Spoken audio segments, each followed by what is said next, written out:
मुझे ये बताएं, ये इस्लामाबाद हाई कोर्ट में क्या चल रहा है आजकल? बड़े गर्म यार इस्लामाबाद हाई कोर्ट, बल्कि मैं ये कहूँगा फ़खर दुरानी कि अदलिया और इस्टेब्लिशमेंट का झगड़ा शुरू हो चुका है। बिल्कुल। और अदलिया और इस्टेब्लिशमेंट के इस झगड़े में मुझे डर है। मैं ये आपको बता रहा हूँ कि ये जो बाबर सत्तार साहब ने ख़त लिखा है ना, जिसमें उन्होंने कहा है कि उन्हें कहा गया है कि खुफिया इदारों की स्क्रूटनी से परे हट जाओ, मुझे डर है, खदशा है कि अटारनी जनरल की कहीं कुर्बानी ना हो जाए। उसकी वजह यह है कि अटॉर्नी जनरल बड़े पढ़े लिखे आदमी है और बड़े जैसे कहते हैं ना, दलील के साथ और लॉ पॉइंट के साथ बात करने वाले आदमी है। अटॉर्नी जनरल ने आपको पता है आके तरदीद की कि ऐसी कोई बात नहीं, क्योंकि जब भी होता है कोई राब्ता हुकूमत का किसी का भी, तो वो हमारी तरफ से होता है। लेकिन इस बात का मुझे विस्पर हुई है, यानी कि मैं अटॉर्नी जनरल को ज़ाती तौर पे बड़ा, यानी कि अपराइट और बड़ा एक इंटेग्रिटी वाला, मैं नहीं, अपराइट का सर्टिफिकेट मैं कैसे दूं या आप कैसे दें, लेकिन मैं उन्हें देखता हूँ और बड़ा इंप्रेसिव उनका कंडक्ट होता है कोर्ट रूम के अंदर। वो अदलिया को, जो जज साहिबान हैं, वो उनको बड़ा मुतमईन करते हैं। और एक होता है रिस्पेक्ट के साथ जो अदालत का डेकोरम है। हुकूमत की और उनकी आपस में लड़ाई होती रहती है ज़ाहिर है इशू के ऊपर, लेकिन वो जो अटॉर्नी जनरल है वो अपना जो डेकोरम है वो पूरा रखते हैं। तो मुझे किसी ने चैटर दिया है कि देखें, इतला ये है कि जो बाबर सत्तार हैं उनके पास शायद कोई और एविडेंस या कोई और शख्सियत का भी उनसे कोई रब्ता हुआ है। तो अगर ये हो गया, ये बात इस्टेब्लिश हो जाती है, तो फिर तो ये कंट्राडिक्शन आ जाता है ना जो अटॉर्नी जनरल है। मुझे नहीं पता क्या होगा, लेकिन ये एक इमेज अच्छा नहीं जाएगा। इसका मतलब ये है कि हुकूमत के बाद जो लोग हैं हुकूमत की साइड से, वो अटॉर्नी जनरल को भी बाईपास करते हैं। मतलब तो उसका ये बनता है। तो आई डोंट नो होगा क्या, लेकिन ये हो रहा है। और आपको पता है 190 मिलियन पाउंड वाले आज, हाँ, वो बात उधर से ही होनी थी। आज दो तीन बड़ी बातें हुई। एक तो ये है कि सुपर फैसल वाडा साहब ने एक बड़ी धुआंधार सुनहरी प्रेस कॉन्फ्रेंस कर दी, और वो अदलिया को धमकियां देते रहे। आप बिटवीन द लाइंस फैसल वाडा को देखें, वो अदलिया को धमकियां दे रहे हैं और वो कहते हैं मैं बाबर सत्तार और अतर मिन्नल्ला को कह रहा हूँ, ये उनके लिए मैंने प्रेस कॉन्फ्रेंस की है। अच्छा, ठीक है।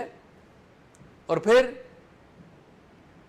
190 मिलियन पाउंड वाले केस में अदलिया ने फैसला दिया, जमानत उनकी जो है वो मंजूर कर ली है इमरान खान की। लेकिन इमरान खान रिहा नहीं होंगे। उसकी दो तीन वजह हैं। इद्दत वाले केस में उनकी सज़ा भी मौजूद है, और दूसरा साइफर वाले केस में सज़ा मौजूद है। और तीसरा मेरी इतलात ये है कि एक नैब ने एक नया रेफरेंस भी तैयार कर लिया हुआ है। अच्छा, तो उस रेफरेंस की हम डिटेल देंगे कि वो क्या है। वो भी तोशाखाना से मुतल्लिक की एक नया रेफरेंस है, तो वो उसकी डिटेल भी अभी कोई इम्कान नहीं है शाहजी इम्कान नहीं है। लेकिन मुझे ना एक ये इम्कान तो नहीं है, लेकिन मुझे लगता ये है कि ये अगले 2 महीने लड़ाई बढ़ेगी, जुलाई ये लड़ाई बढ़ेगी। और मुझे ये लगता है कि अदलिया इमरान खान के बारे में जो केसेस हैं वो तेजी से निपटा देगी।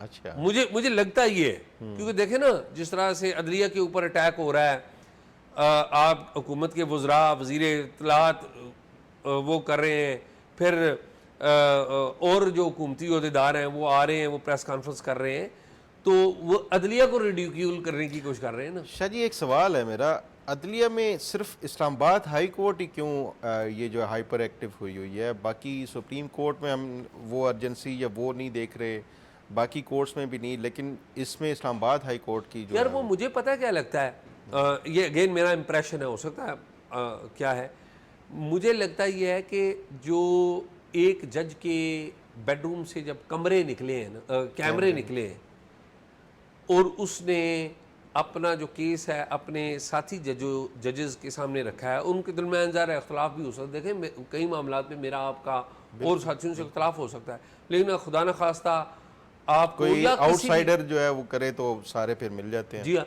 तो वो मेरे ख्याल में कि ये एक ना यूनिटी हो गई है। और ये एक ना, और फिर आप देखें ना, खाली ये इस्लामाबाद हाई कोर्ट, आप तो कह रहे हैं ना इस्लामाबाद हाई कोर्ट केसेस ज़्यादा इस्लामाबाद में दायर है ना, एक तो ये है। दूसरा आप देखें कि इस पर पंजाब हाई कोर्ट के जजेस ने खतूत लिखे हुए कि जी मुदाखलत वाली जो बात है, तो और इस्लामाबाद में जो सुप्रीम कोर्ट है वो भी कह रही है, तो ये एक एज एन इंस्टीट्यूशन एक सेंस ऑफ इनसिक्योरिटी फील हो रही है, जिसकी वजह से ये सारा चीज़ें हो रही वैसे शाह जी मैं इसको सेंस ऑफ इनसिक्योरिटी से ज़्यादा ना ये एक अख्तियारात की टसल समझता हूँ जो इस्टेब्लिशमेंट और अदलिया के दरमियान इस टाइम जारी है। और मुझे ऐसे लगता है कि इस्टेब्लिशमेंट जो है, जो उनके पास पावर्स हैं या अख्तियारात हैं, अदलिया चाहती है कि उनके पास भी उसी तरह के अख्तियारात हों। और ये वो अख्तियारात की जंग है जिसमें शायद पिसी जो है ना वो घास पिसेगी और उसमें फिर ये सिविलियन हुकूमत आ सकती है कोलेटरल के तौर पे या कुछ भी। तो मुझे ये एक आज़ादी से ज़्यादा ना, अदलिया की आज़ादी से ज़्यादा ये इख्तियारात की जंग लगती है। वरना अदलिया की आज़ादी का आज फैसला देख लें, उन्होंने वो फैसला दे दिया कि कौन नहीं, वो रोक किसी सकता लॉ है। पॉइंट पे ही दिया होगा ना, नहीं वो आपने जो भी है आपने और मतलब, मैंने तो नहीं वो लॉ नहीं पॉइंट वो पढ़ा। शाहजी लॉ पॉइंट भी हो, जब फिर अदलिया आज़ाद नहीं होती ना तो वो फिर लॉ पॉइंट्स भी इग्नोर हो जाते हैं, वो सब कुछ होता है।